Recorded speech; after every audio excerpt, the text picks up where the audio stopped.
MPSC राज्यसेवा 2017 आलेला प्रश्न आहे.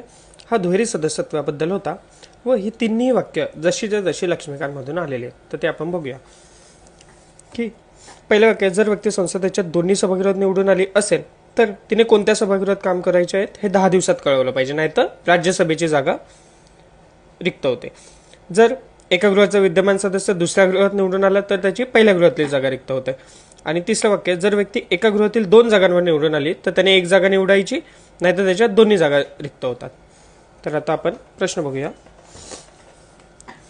की येथे दिलं की जर दोन्ही सभागृहासाठी निवडून आली असेल तर 10 दिवसात कळवावे, अन्यथा दोन्ही जागा रिक्त होतात. तर दोन्ही नाही, राज्यसभेची रिक्त होते, त्यामुळे हे चूक आहे.